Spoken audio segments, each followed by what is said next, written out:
On this edition of Falmouth in Focus, we sit down with David Vieira to learn more about how town meeting works and the role it plays in shaping our community. AmeriCorps Cape Cod returns for another year of service. Residents gathered in a powerful show of unity for the nationwide No King's Day protest. Plus, we explore innovative new efforts to tackle nitrogen pollution on Cape Cod. All that and more coming up right now on Falmouth in Focus.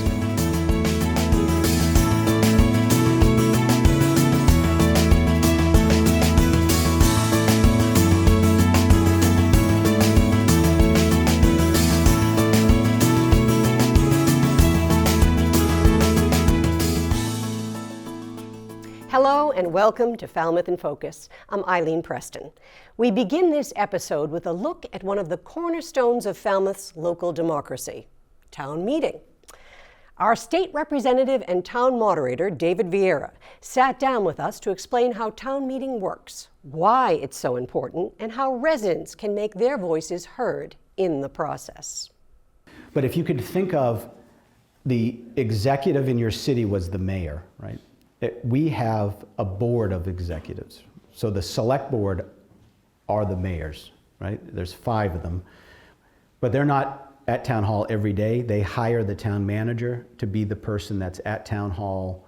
All the department heads report to the town manager. So that's the executive branch. The legislative branch, which would be your council that does your ordinances in the city and the budget and all that, that's the town meeting. I'm the head of the town meeting.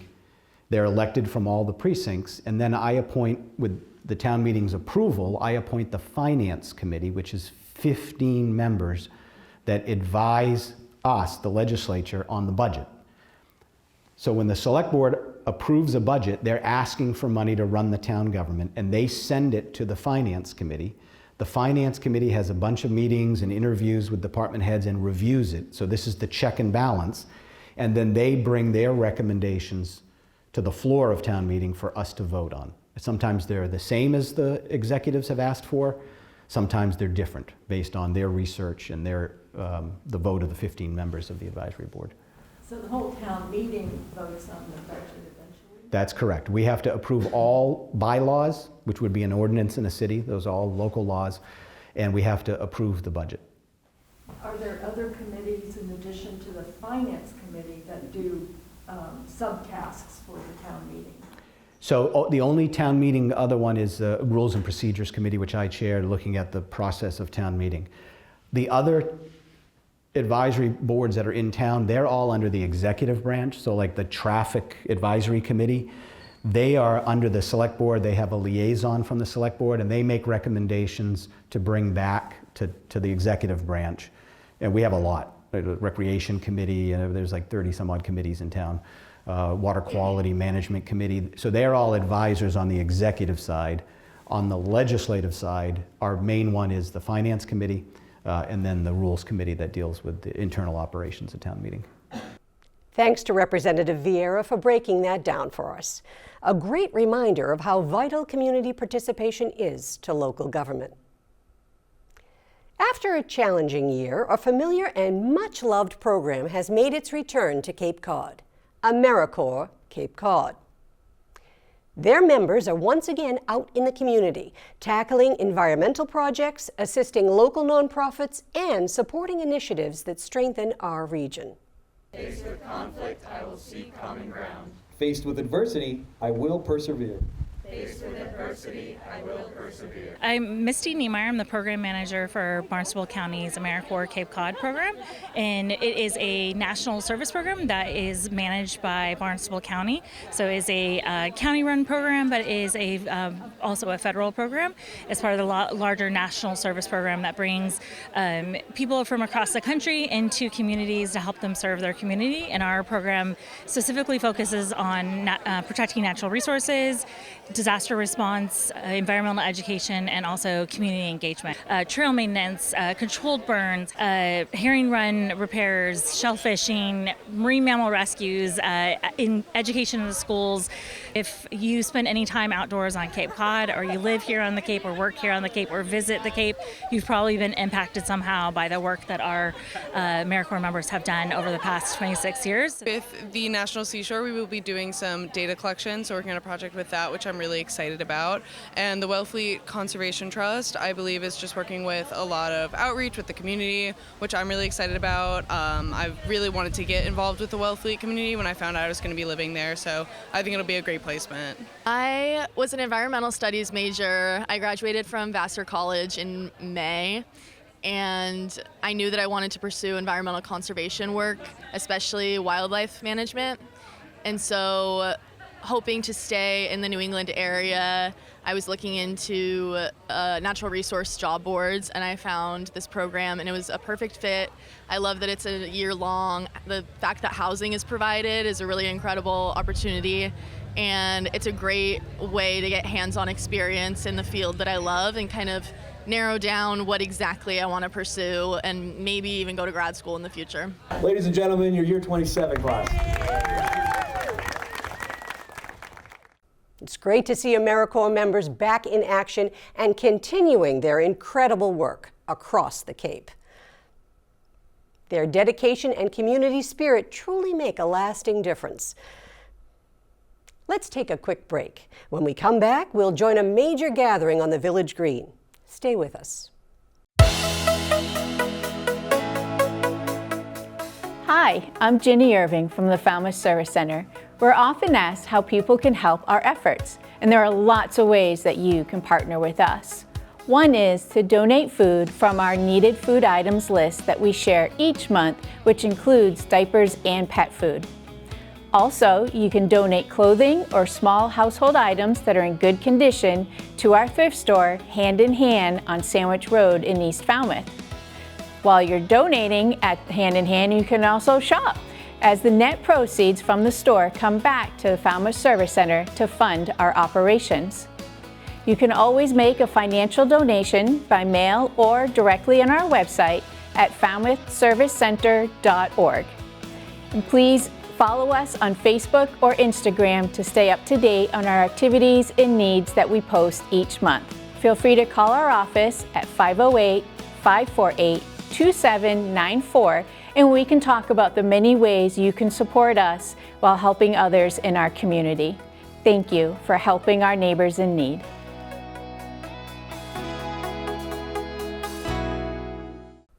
Welcome back. Across the country, people gathered to mark No King's Day, a nationwide protest movement calling for greater democracy and government accountability. Here in Falmouth, hundreds came together on the Village Green to make their voices heard. Hope leads to action. No, action leads to hope. And we're here because we're taking action. We also get hope from community, and you're the vast, wonderful community here with signs and spirit. So here we go, folks.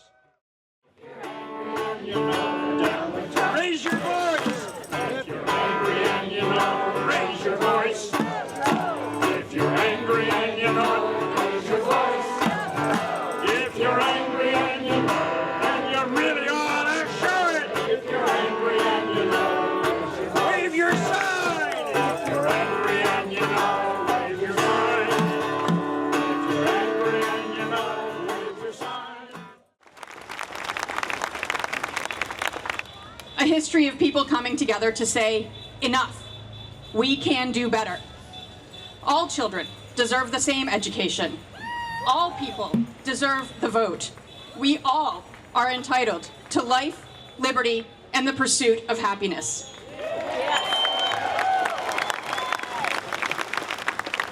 I say this not to normalize or downplay or diminish what we face today, but rather to say this is not the first time that our democracy has faced challenges. And we must not make the mistake of thinking that we are working to go back to something better before. We were born of the belief that no one, no matter how powerful, no matter how rich, is above the law. And every person, no matter how small, no matter where they were born, no matter the color of their skin, every person deserves the law's protection. This is what separates us from tyranny. This gathering today is the most American thing we can do. It is a powerful demonstration of how much we love our country. Yeah. Not with blind loyalty, but with active citizenship. As sheriff and as a lawyer, I took an oath, and I am aware that this current administration is trying to pit us against the people we serve. But I didn't take my oath to the president. I took my oath to the Constitution of the United States.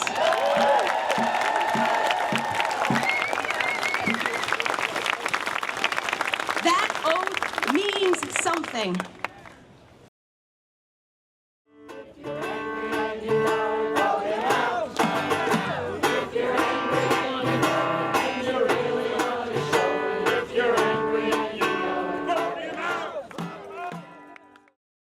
A powerful display of civic engagement right here in Falmouth. The strong turnout on the Village Green shows just how passionate our community is about making their voices count. Turning now to land conservation advocates and affordable housing developers. They've not always been on the same page in terms of their goals, but these days, that's starting to change. Recently, the Falmouth Housing Trust unveiled 5 new affordable and environmentally friendly homes at 419 Wacoyet Highway in East Falmouth. The trust worked with the 300 Committee Land Trust and the Massachusetts Department of Conservation and Recreation to jointly fund the acquisition of the land, which has frontage on Bourne Pond and connections to nearby walking trails. The state will protect part of the land in perpetuity as part of the Wacoyet Bay National Estuarian Research Reserve, and all of the units have denitrification facilities.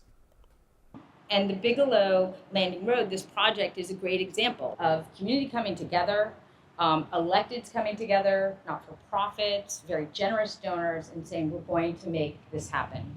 We are not stepping back to hear the gaps and the stumbles and people continuing to step up. This is exactly the partnership that DCR just, really wants to be a part of.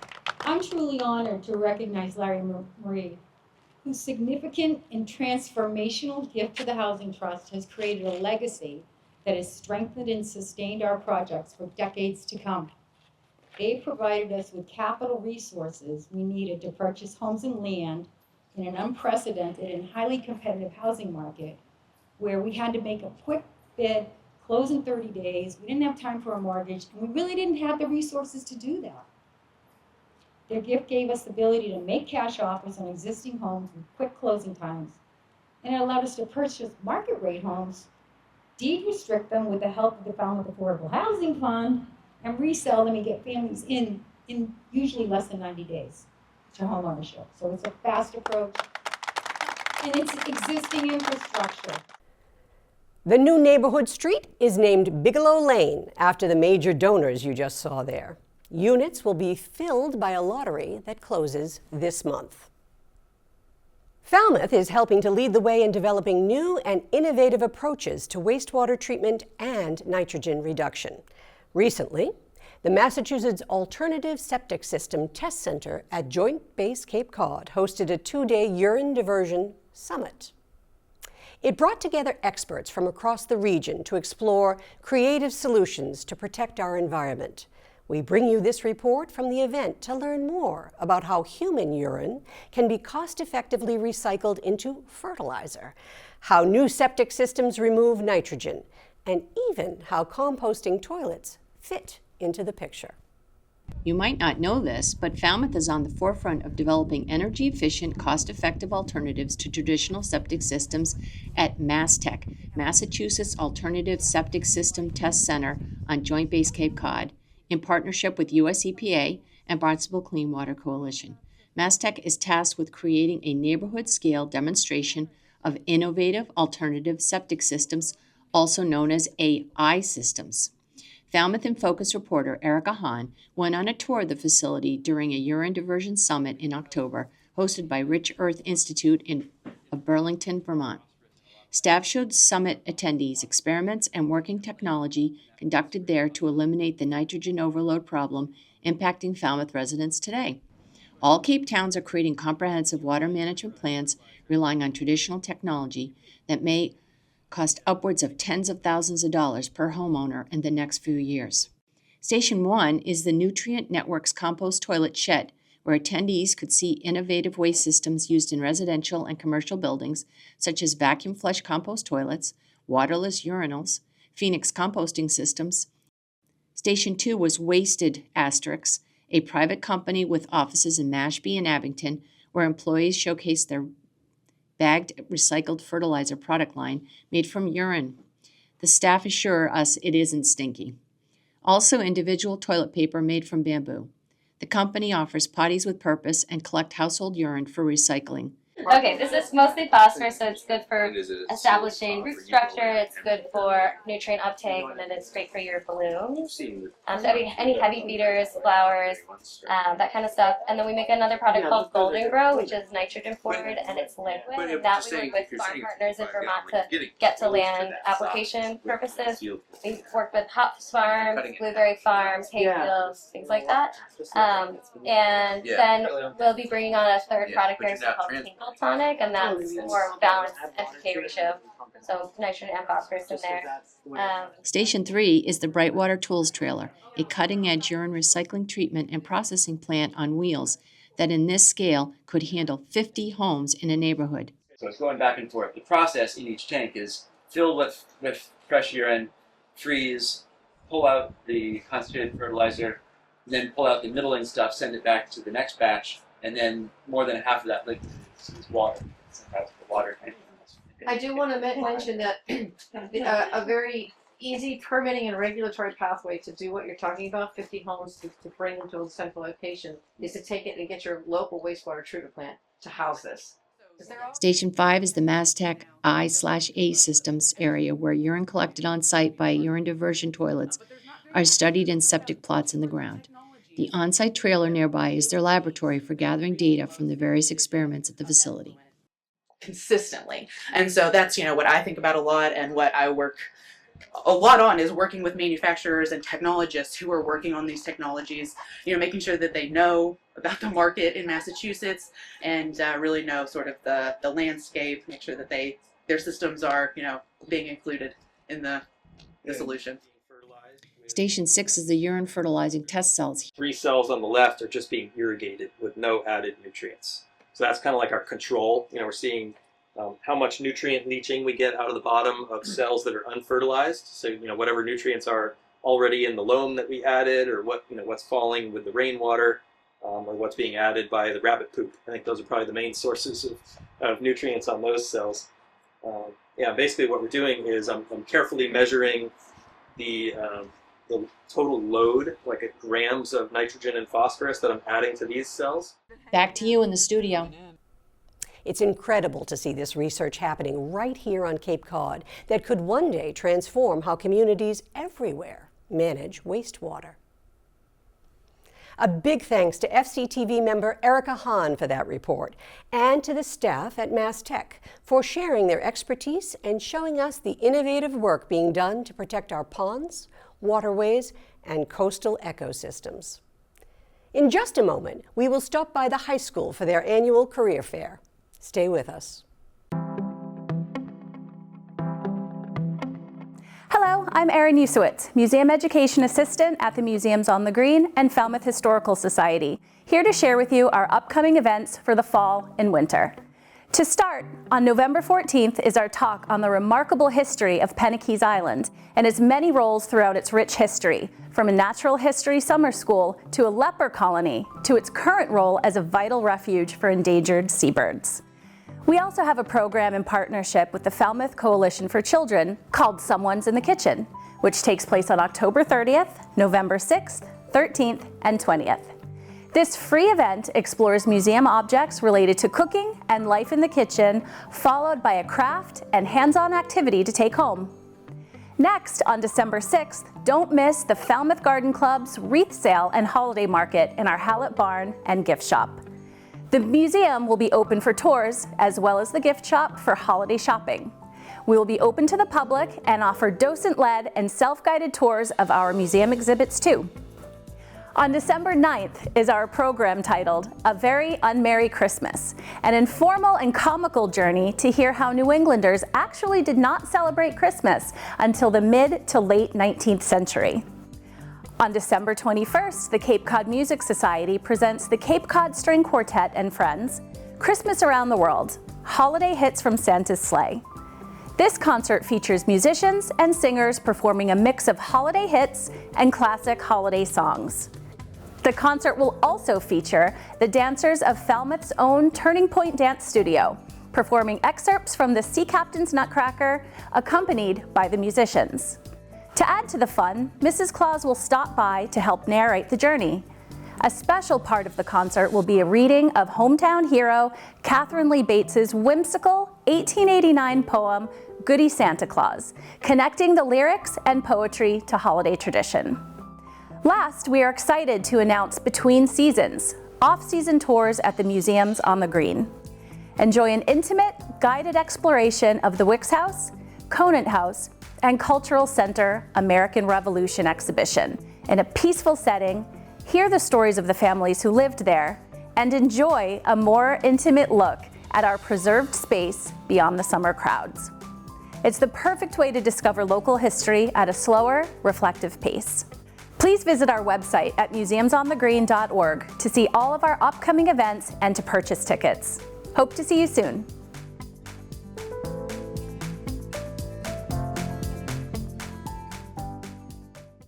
Welcome home, Alvin. The nation's deepest diving human-occupied submersible has returned to the Woods Hole Oceanographic Institution after a 3,000-mile cross-country journey by truck.